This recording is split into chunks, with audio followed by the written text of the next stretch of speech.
2 Tessalonicenses, capítulo 3, versículo 16, diz assim: Ora, o Senhor da paz, Ele mesmo, vos dê continuamente a paz em todas as circunstâncias. O Senhor seja com todos vós. Vamos ler de novo, leia em voz alta junto comigo.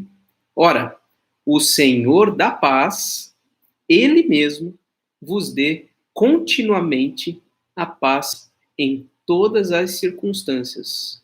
O Senhor seja com todos vós. Ok? Então é o Israel que está aí com a gente. Tá bom? Muito bem.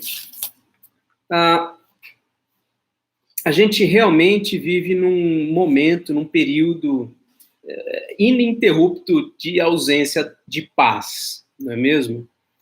Nós não nos sentimos, por vezes, seguros, não nos sentimos satisfeitos, às vezes nem nos sentimos amados. Muitas vezes nosso coração está acelerado, está temeroso, duvidoso. É como se a fé, às vezes, tivesse se escondido lá no cantinho da nossa alma e ela não está querendo aparecer mais, não é mesmo? Ainda que com a nossa mente a gente diga, não, eu confio em Deus, eu creio no Senhor. Algumas vezes as nossas emoções, o nosso medo, a nossa ansiedade se sobrepõem àquilo que nós afirmamos com a nossa razão.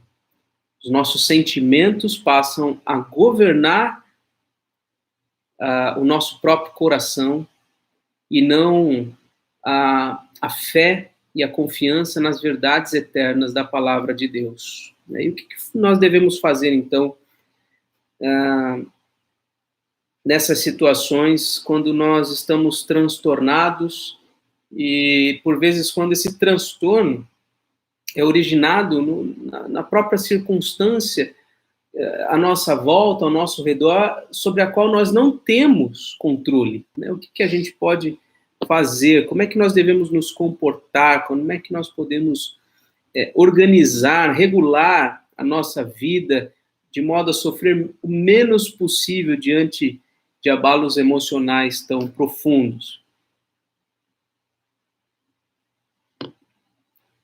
A palavra de Deus nos ensina como que a gente deve lidar com as nossas emoções, de modo que a gente tenha paz, mesmo em meio às tempestades da vida, né? E, bom, o que é paz? O que é paz? Uma palavrinha bem comum na língua hebraica é a palavra shalom.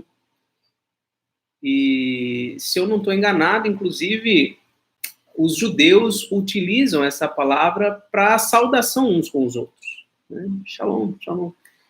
Nós mesmos, os cristãos, principalmente no nosso contexto presbiteriano, né, mais comum a gente dizer graça e paz. Graça e paz. Muitos irmãos nossos saúdam uns aos outros com paz do Senhor.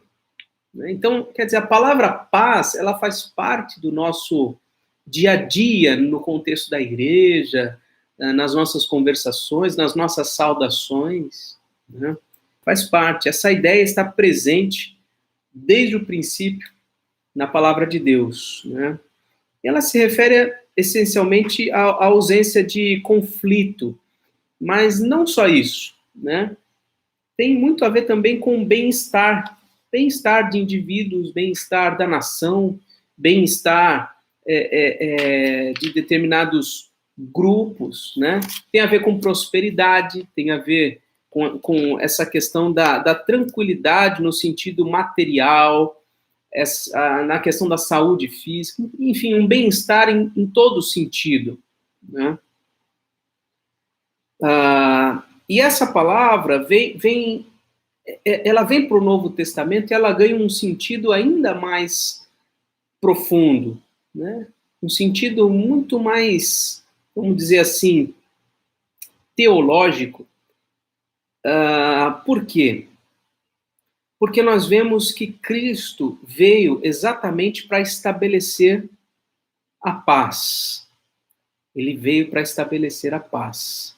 E que paz é esta que ele veio estabelecer? Ele veio satisfazer a ira de Deus contra o pecado, por meio da sua própria morte. Então, no momento em que ele morre em nosso lugar, ele satisfaz a justiça de Deus e então nos põe num relacionamento de paz com Deus, né? No próprio anúncio da vinda de Jesus, nós vemos que ele veio para ser realmente alguém que veio estabelecer a paz. Lucas 2,14, por exemplo, nós vemos aqui a multidão da milícia celestial louvando a Deus e dizendo: glória a Deus nas maiores alturas e paz na terra entre os homens a quem ele quer bem. Num anúncio veterotestamentário, ou seja, no Antigo Testamento, o anúncio de Isaías, nós vemos ali que este Jesus, ele é o príncipe da paz, ou seja, ele veio estabelecer a paz com Deus, né? Ele ensinou a necessidade dessa paz com Deus e a trouxe de fato e de verdade por meio da sua morte e da sua ressurreição. Gente, vocês estão conseguindo me ouvir? Tá tranquilo até aqui? Me dá um sinal aí, porque eu estou vendo que o número de pessoas diminuiu um pouco, não sei se está tendo algum problema, vocês estão me ouvindo? Tem um comentário aí, por gentileza. Isso quer dizer o quê, Regiane?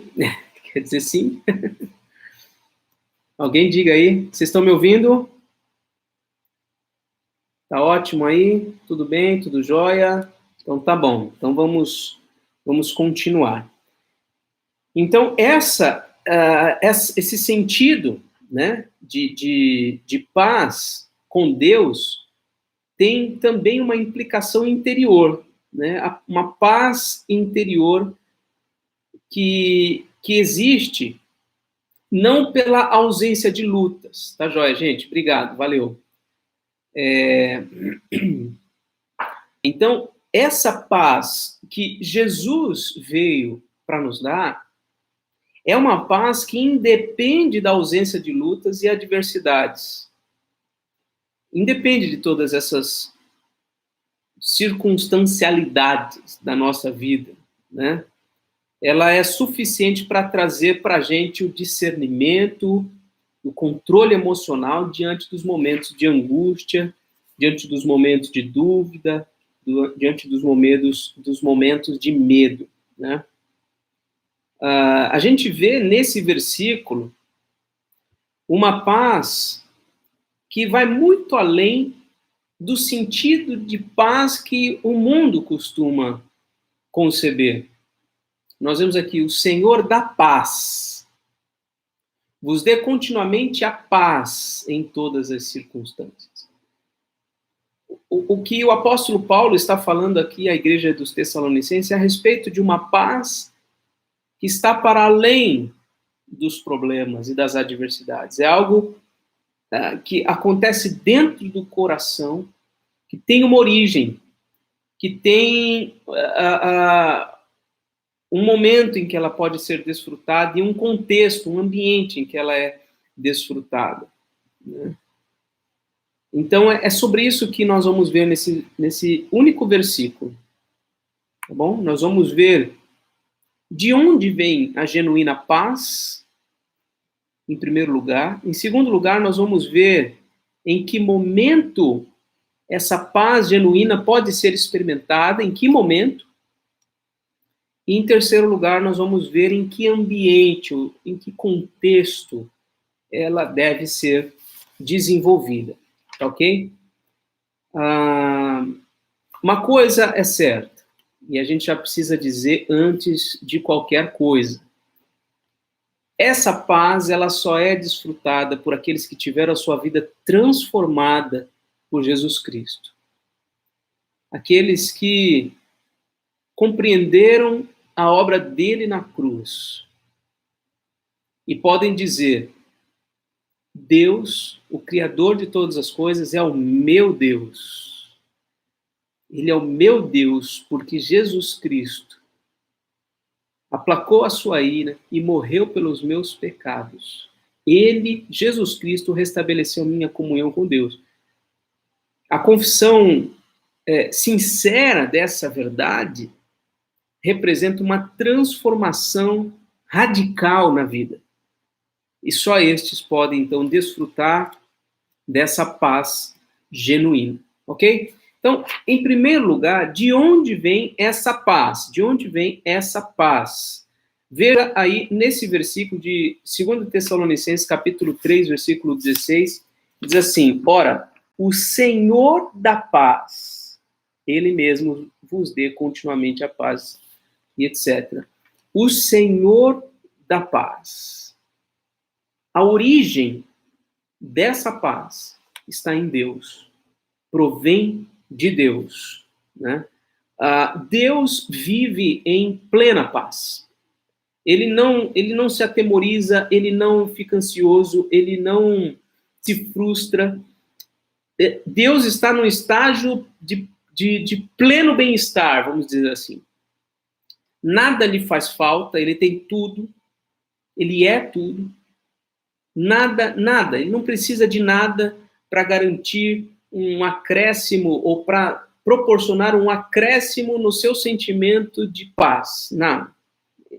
Ele não se estressa, ele não tem medo, ele não tem dúvidas em nenhuma circunstância, ele não se abala diante das coisas ruins. Tudo isso porque ele é o Senhor. Ele é o Senhor de fato, ele é o dono da história. Os planos dele nunca são frustrados. Ele tem o controle de tudo. Ele até mesmo determina cada instante das nossas vidas. Então, Deus é onisciente. E a Rebeca está me ouvindo. O que significa onisciente? Acho que ela vai falar agora. Ela está lá no quarto, junto com a Mara e a Lívia. Deus é onisciente, isso significa que o seu conhecimento não tem medida, ele conhece todas as coisas. Ele também é onipotente. O que isso significa? Significa que o seu poder não tem medida, ele é todo poderoso. A Lívia está falando alguma coisa lá. Essas perguntas fazem parte do catecismo, né? Então, por isso que elas sabem. Então, nada pode alterar o curso das emoções de Deus, nada, nem mesmo o pecado humano pode modificar a estrutura de Deus. Ele continua no seu trono, ele continua sendo o Senhor do universo, né? Ainda que nós aqui continuemos a ver as coisas de um modo diferente, né? Nos sintamos desnorteados, enfim, com todas as circunstâncias, ele continua intacto, ele é absoluto. Né? Olha lá, ela escreveu aí. E essa paz, então, provém... Deus é o Deus da paz, ele é o Senhor da paz. Olha o que o texto bíblico está afirmando. O Senhor da paz. A ele pertence a paz. Ele é a paz. Portanto, essa paz é um presente de Deus. Olha só. O Senhor da paz, ele mesmo vos dê a paz. Então, a paz é um presente de Deus, ele é a origem, ele é o doador da paz. É um dom, é um presente. E nós vemos, por exemplo, em João, capítulo 14, versículo 27, né? Nós vemos Jesus dizendo, deixo-vos a paz, a minha paz vos dou. Olha só, deixo-vos a paz, a minha paz vos dou, não vou-la dou como o mundo a dá. Quer dizer, a minha paz, a paz que eu estou te dando, é Jesus falando, né? A paz que eu deixo para vocês é muito diferente da paz que o mundo pode oferecer para vocês. Este é o Senhor da paz. Ele é o doador da paz, ele é o presenteador da paz. E a paz que o Senhor proporciona é algo extraordinário. Nenhum de nós é capaz de promover a paz por nós mesmos. Por mais que você se proteja, Por mais que você se prepare, você não vai conseguir garantir para si mesmo, ou para sua família, ou para quem quer que seja, a paz. Se o Senhor não derramar sobre nós a sua perfeita paz, a gente permanece perdido e desamparado e desesperados no mundo. E a gente sabe que o ímpio, ou seja, aquele que não teve a sua vida transformada, não possui em seu coração a fé no sacrifício e na obra, na pessoa do Senhor Jesus Cristo, ele não tem paz. Ele não tem paz. Em Romanos, capítulo 3, nós vemos a descrição do homem sem Deus, né? No início do capítulo 3, o apóstolo Paulo faz uma exposição do homem sem Deus, ele recorre, inclusive, ao Salmo 14, ao Salmo 53, que fala sobre isso. O versículo 17 diz que o homem sem Deus desconhece o caminho da paz. Desconhece o caminho da paz. Né? Somente aqueles que são presenteados pelo Senhor é que podem desfrutar dessa paz que excede todo entendimento, que está para além da razão. Só o Senhor pode fazer isso. Então, essa foi a primeira pergunta que norteou aqui o nosso estudo. De onde vem a paz? Agora, em segundo lugar, em que momento a paz genuína pode ser experimentada? Em que momento? Aí nós vamos ver aí, 2 Tessalonicenses 3,16, é o nosso texto básico aqui do nosso estudo. Nós vemos, o Senhor da paz, Ele mesmo vos dê continuamente a paz em todas as circunstâncias. Quer dizer, é uma paz contínua e é uma paz que está presente em todas as circunstâncias, certo? Esse é o momento. Em que momento a paz pode ser experimentada? Em todos os momentos, continuamente. É isso que o texto está nos dizendo, né? Ele jamais deixará de oferecer a todos quanto o buscam a satisfação e a segurança plenas que ocupam o coração pacificado pela paz perfeita de Deus. Ele vai dar continuamente a sua paz em todas as circunstâncias. Se a paz é contínua, a gente pode se perguntar, por que muitas vezes, então, eu me sinto sozinho? Por que eu me sinto com medo das circunstâncias? Por que eu me sinto inseguro? Por que eu fico tenso, ansioso? Por quê? Essa pergunta faz sentido. Peraí, se eu sou um cristão de verdade, então não deveria ter nada disso. Sim, o estágio ideal do crente é esse. Né? Só que nós sabemos que o nosso pecado está presente. Jesus Cristo morreu, sim, pelos nossos pecados, mas ele não arrancou a presença da natureza pecaminosa ainda. Isso ele ainda fará. É algo que nós devemos aguardar com grande expectativa, mas não é uma realidade ainda presente para nós, né? Então, quando nós nos sentimos inseguros, com medo, ansiosos, etc., o problema não está em Deus que não dá a sua paz. O problema está em nós mesmos. Nós somos os principais agentes responsáveis por esses atropelos da vida, do dia a dia, pelo medo, pela insegurança, pela sensação de instabilidade que nós temos. A gente acaba trazendo para dentro da nossa alma perturbações, dúvidas, sentimentos, incompetências, né? Sentimentos de incompetência da nossa parte. Então, na verdade, somos nós mesmos que impedimos a experiência da paz plena no Senhor. O problema não está na ministração de Deus dar a nossa paz, porque essa paz é contínua. Ele nos dá paz continuamente, em todos os momentos. É isso que Ele quer para nós. Essa é a vontade de Deus para as nossas vidas, que nós desfrutemos de paz. Então, se nós não estamos desfrutando, nós precisamos voltar para a palavra de Deus e abarrotar a nossa mente com tudo aquilo que agrada a Deus. Quando Paulo fala no capítulo 4, a respeito da ansiedade, ele fala: não andeis ansiosos por coisa alguma. Em tudo, porém, sejam conhecidas as vossas petições pela oração e pela súplica com ações de graça. E a paz de Deus, que excede todo entendimento, guardará o vosso coração e a vossa mente em Cristo Jesus.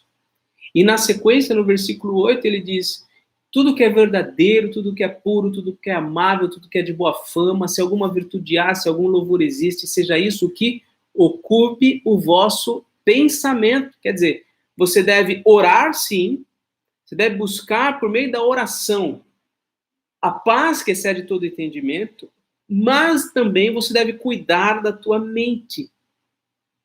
Você deve cuidar da tua mente, tirando da tua mente, você deve eliminar da tua mente tudo que não presta, tudo que o Senhor não se agrada, e entulhar, essa não é a melhor palavra, né?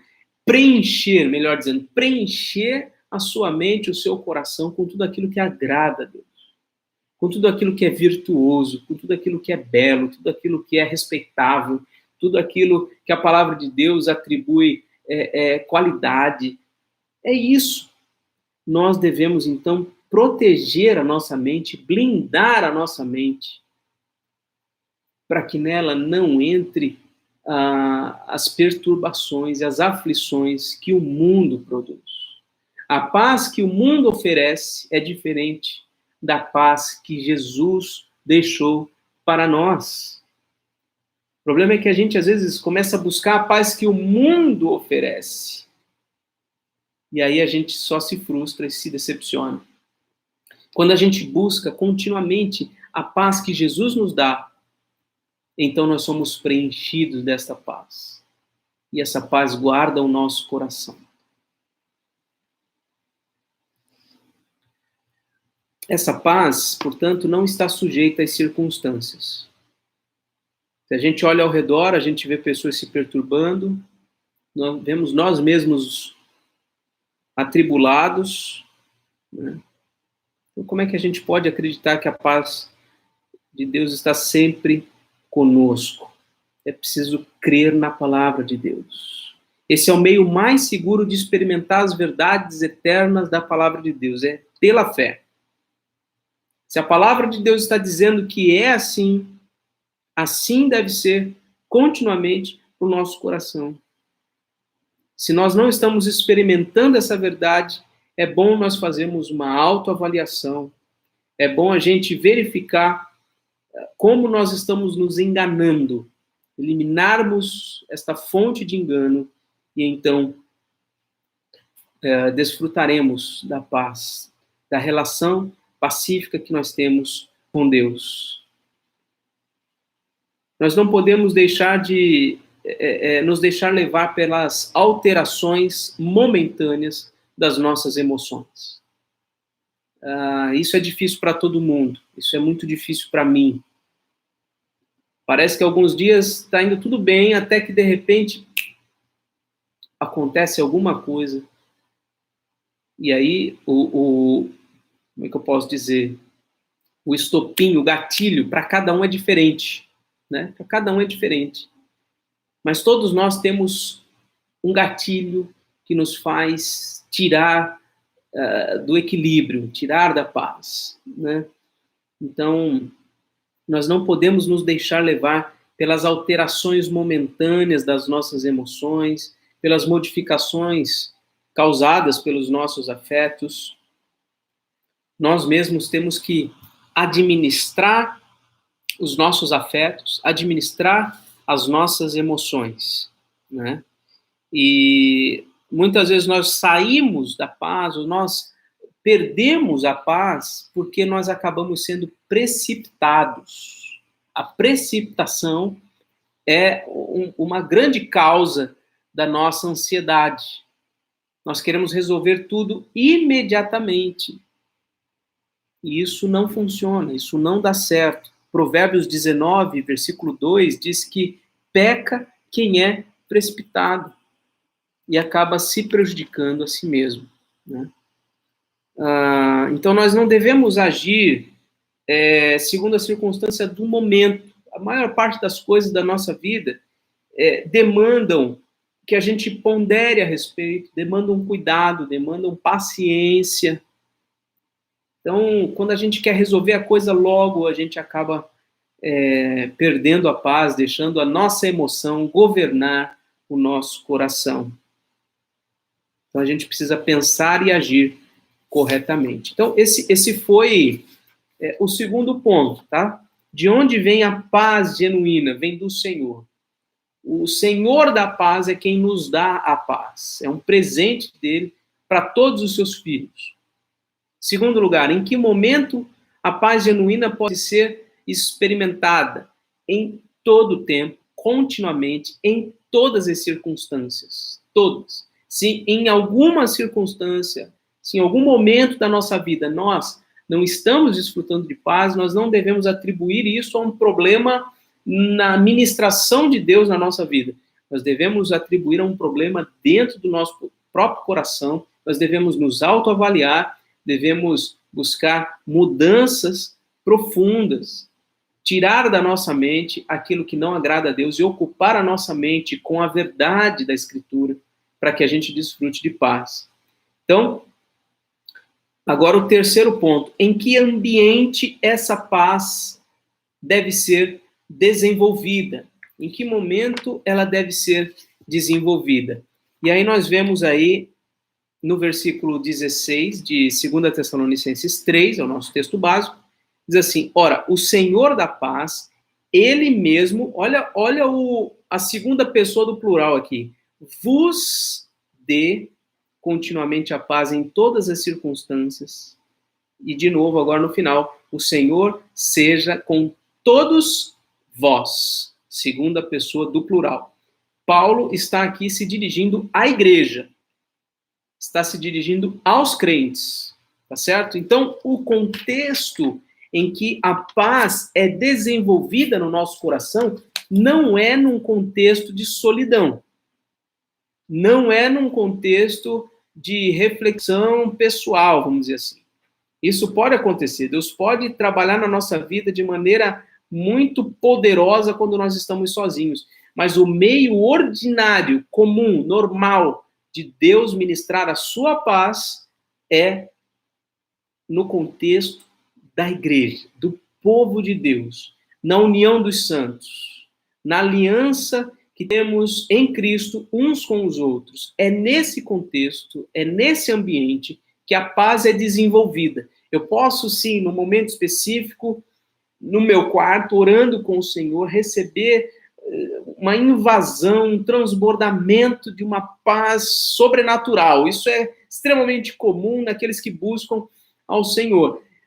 Porém, onde essa paz é desenvolvida é junto com o povo de Deus, onde a palavra está sendo ministrada, onde os filhos de Deus estão buscando juntos a presença de Deus, estão buscando juntos viver de acordo com a vontade de Deus. É nesse ambiente em que a paz é desenvolvida, fortalecida. Então, se Deus te deu um novo ânimo, então você deve agora se apegar ao povo de Deus, você deve se agregar, se associar, se tornar membro, assumir compromissos, pôr seus talentos à disposição dos seus irmãos, pôr os seus dons à disposição para o serviço, para a edificação do povo de Deus. É assim que a paz será desenvolvida, certo? Para viver em unidade na igreja, né, é preciso paz, não tem jeito. Por quê? Porque a igreja é um grupo heterogêneo, cada um é diferente, nós somos diferentes na nossa personalidade, somos completamente diferentes de personalidade, somos diferentes nos nossos interesses, nós nos interessamos por coisas diferentes, nós temos habilidades diferentes, né? Compare-se a si mesmo com outras pessoas, você vai ver, eu sou diferente do outro, o outro faz coisas que eu não faço, eu faço coisas que o outro não faz, nós temos interesses diferentes, enfim, somos completamente diferentes. Imagine como ter paz nesse ambiente de tanta diversidade. É só você pensar na sua própria família, né? Você, com certeza, tem diferenças enormes de personalidade com talvez os seus irmãos que cresceram junto com você, tiveram os mesmos pais, educando, etc. Nós somos muito diferentes uns dos outros. E para tudo isso funcionar bem no meio da igreja, no meio da família, nós precisamos de paz, de paz. Né? Nós vemos em Colossenses, se você quiser anotar para ver depois, um versículo muito, muito, muito importante. Deixa eu ver se é Colossenses aqui.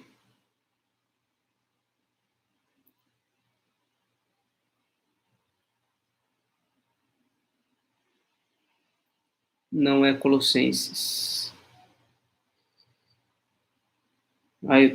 Peraí. Eu tô em outra carta aqui. Vamos de novo. De novo. Isso.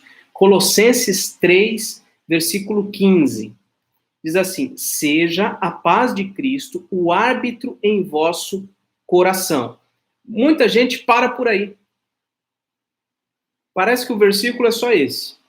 Seja a paz de Cristo o árbitro em vosso coração. Se o versículo for só esse, eu posso aplicar ele de N maneiras.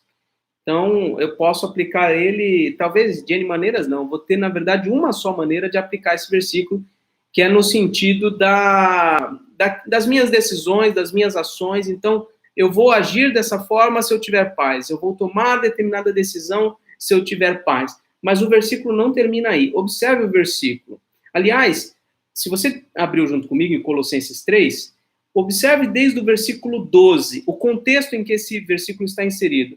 Revesti-vos, segunda pessoa do plural, como eleitos de Deus, santos e amados, de ternos afetos de misericórdia, de bondade, de humildade, de mansidão, de longanimidade. Em que contexto eu exerço estes afetos? De misericórdia, bondade, humildade, mansidão e longanimidade. Eu só posso desenvolver isso na presença de uma outra pessoa, junto com outra pessoa. Não dá para fazer isso sozinho. Versículo 13. Suportai-vos uns aos outros. Olha só, a reciprocidade. Perdoai-vos mutuamente. Olha aí a reciprocidade. Caso alguém tenha motivo de queixa contra outro, e assim como o Senhor vos perdoou, assim também perdoai vós. Reciprocidade. Acima de tudo, porém, esteja o amor, que é o vínculo da perfeição. Quer dizer, entre eu e o outro, entre eu e o irmão, deve haver amor, tá? Porque é o amor que dá a liga, que nos conecta, né? O amor é o vínculo da perfeição. Para que essas duas máquinas não se choquem, não tenham atrito, não saia faísca, tem que ter o amor aqui, como se fosse um óleo, né? Lubrificando essa relação, tá certo? E aí ele diz aí, seja a paz de Cristo o árbitro em vosso coração. Eu te pergunto, do que ele está falando? Será que ele está falando de decisões? Será que ele está falando de reações, de atitudes? Não, ele está falando de um contexto de reciprocidade. Tanto é verdade que olha a sequência do versículo. Seja a paz de Cristo o árbitro em vosso coração, a qual também fostes chamados em um só corpo e sede agradecidos. Então, olha só, Paulo está dizendo o seguinte, vocês foram chamados em um só corpo. Tá? Então, a paz deve ser o árbitro nesta relação. Eu só posso agir quando for para manter esta relação pacífica. Isso tem tudo a ver com as bem-aventuranças, né? Os pacificadores, bem-aventurados pacificadores, porque verão a Deus, se eu não estou enganado. Então, dentro desse contexto do corpo, a paz deve ser o árbitro, ou seja, eu não posso agir de qualquer maneira que não seja para preservar os vínculos pacíficos que eu tenho com os meus irmãos. Então, é no contexto da igreja, do povo de Deus, em que essa paz é desenvolvida.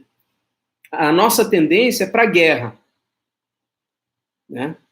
Se nós não nos esforçarmos, a gente dificilmente vai desfrutar dessa paz com os nossos irmãos. Mas a gente deve procurar com diligência essa paz. Estou me lembrando agora também de Efésios, capítulo 4, que diz o seguinte, falando aqui com as minhas palavras, né? Andem de modo digno da vocação a que vocês foram chamados, com toda humildade e mansidão e longanimidade, suportando-vos uns aos outros, esforçando-vos diligentemente por preservar a unidade do Espírito no vínculo da paz. Então, Deus juntou a gente, Deus nos conectou, tá? Deus nos colocou em um só corpo. O Espírito nos uniu. Qual que deve ser, então, agora o nosso esforço? Nós devemos nos esforçar diligentemente por preservar essa unidade, por preservar os vínculos da paz. É nesse sentido que a paz deve ser o árbitro do nosso coração. Nós só podemos agir, reagir, planejar coisas no contexto da igreja que promovam a paz da igreja, promovam os relacionamentos de amor uns com os outros. Então, esses foram os 3 pontos que nós vimos, à luz de 2 Tessalonicenses 3,16. De onde vem a paz genuína? Vem de Deus. O Senhor da paz vos dê a paz. Em que momento a paz genuína pode ser experimentada? Ela pode ser experimentada continuamente. O Senhor da paz vos dê continuamente a paz em todas as circunstâncias. E em que ambiente essa paz é desenvolvida? Essa paz é desenvolvida no contexto da igreja, no contexto do povo de Deus. Deus pode, no momento de oração, preencher, transbordar o teu coração de paz. Mas essa paz, ela vai ser desenvolvida no contexto do povo de Deus e não em nenhum outro contexto. Não adianta você ficar isolado, não adianta você ficar sozinho. Por isso que irmãos que eventualmente se distanciam da igreja, eles tendem a ter muita dificuldade em desfrutar da paz. Eles ficam aflitos, ansiosos, eles não conseguem o equilíbrio adequado para a sua vida.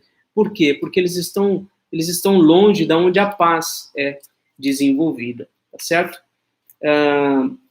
Então, à luz de tudo isso aí, algumas aplicações para a gente, né? Você conseguiu se lembrar de algum momento em que você desfrutou dessa paz de modo excepcional? De modo assim transbordante? Louve a Deus por isso. Fala, Senhor, eu quero mais daquilo no meu coração. Quero mais da tua presença na minha vida, né? Você, talvez, se você pensar um pouquinho, já teve algum momento em que a paz esteve em risco no seu relacionamento com a sua família, no seu relacionamento com alguém da igreja, com seus irmãos, ou talvez vizinhos? Eu acho que todos nós já passamos por momentos assim em que a paz esteve em risco, talvez ela simplesmente deu lugar à guerra, né? E como que nós lidamos nesses momentos? Como é que nós reagimos? Será que nós fomos pacificadores? Será que nós fomos pacificadores ou nós fomos agentes de guerra, né? Então, nós precisamos tomar cuidado para que nós sejamos pacificadores, que o Senhor da paz, esse Senhor que nos dá a paz continuamente em todas as circunstâncias, transforme a nossa vida a ponto de nós sermos pacificadores e nós transmitirmos essa paz para outras tantas pessoas, tá certo? Talvez você conheça alguém que esteja em conflito. Talvez você conheça irmãos que não se falam uns com os outros. Talvez você próprio esteja nessa situação, né? Não, com o pessoal da igreja não tem problema nenhum, mas aquele meu tio, aquela minha prima, aquela, sei lá, minha cunhada não me dou. Você precisa resolver esse problema. Você precisa resolver esse problema. Você precisa entender que a paz que vem de Deus para o seu coração, ela deve ser transbordante e ela deve trazer soluções para todos os conflitos da sua vida. Resolva esse problema o mais rápido possível. Então é isso, que nós sejamos agentes de paz, nós desfrutemos de paz e nós também sejamos agentes de paz, ok? Estou vendo aqui várias pessoas que fizeram alguns comentários aqui. A Mara disse o que as meninas colocaram, né? A Adriana Barbosa, boa noite. Dona Virgínia está aí com a gente. A Elisete.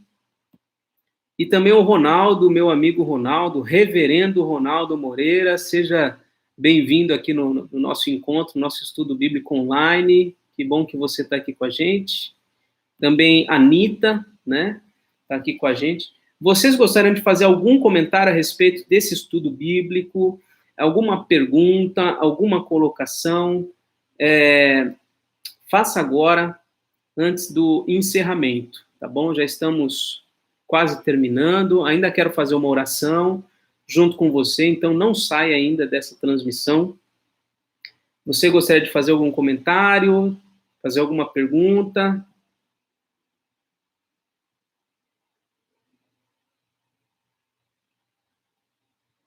Tá todo mundo em paz, graças a Deus, né? Vamos orar então.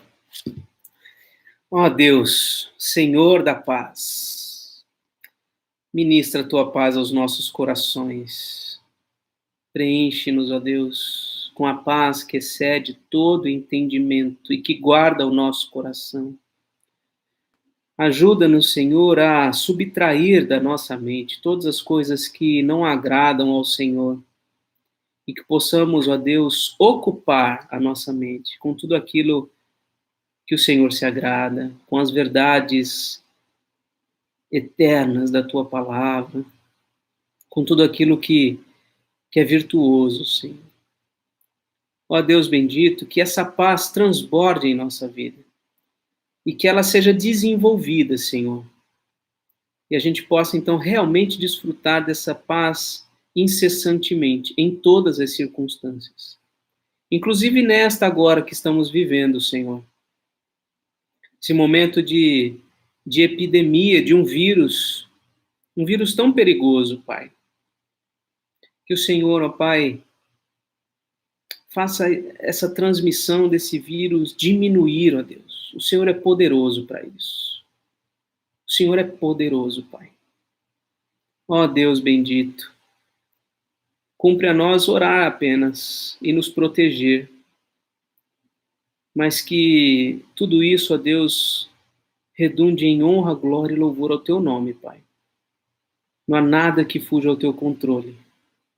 Que o Senhor, ó Deus, se utilize dessa circunstância difícil que nosso país está vivendo e tantos outros estão vivendo.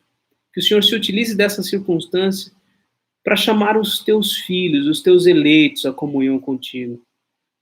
Transforma, ó Deus, a realidade da nossa nação. Que a política, a economia, que, ó Deus, todos os problemas sociais sejam interpretados à luz do relacionamento do homem contigo. Que as pessoas percebam, ó Deus, que a falta de um relacionamento adequado com o Senhor traz consequências desastrosas para o mundo. E que, ao contrário disto, uma vida, ó Deus, que se relaciona com o Senhor, uma família que se relaciona com o Senhor, um país que se relaciona com o Senhor, é um país próspero, é um país que cresce com saúde, um país que se desenvolve. Que o Senhor, ó Deus, opere neste país, ó Deus. Que o Senhor, ó Deus, revele a tua obra, a tua salvação a muitos corações, Pai. Senhor, o que não falta são transmissões online da tua palavra. Tantos pastores têm feito isso, Senhor. Ó Pai bendito, faz essa palavra alcançar os lares daqueles que se mantêm rebeldes. Faz, ó Deus, adentrar os lares daqueles que estão angustiados, daqueles que estão ansiosos, preocupados. Faz, ó Deus, adentrar os hospitais, Senhor. Faz adentrar, ó Deus, no contexto das pessoas que foram vitimadas por esta doença, Senhor. Faz a mensagem do Evangelho, Senhor, transformar corações em todos os cantinhos, Pai. Esse vírus é tão pequenininho e ele se expande de uma forma tão poderosa, tão silenciosa, tão invisível, que assim seja a tua palavra também, ó Deus, que a transmissão da tua palavra seja ainda mais poderosa, mais veloz, mais penetrante, ó Deus, do que o vírus tem feito. Ó Pai bendito, o Senhor tem propósitos que glorificam o teu nome com tudo isso. E nós queremos, ó Deus, ao final de toda essa história, contemplar a graça, a bondade, a misericórdia e também a justiça, a santidade do Senhor em tudo isso. Ó Deus bendito, obrigado, Pai, pela tua palavra que enche os nossos corações. Obrigado, Senhor. Abençoa-nos, Pai, mais este dia, esta noite, nos proteja, nos livre de todo o mal. Em nome de Jesus. Amém. Amém.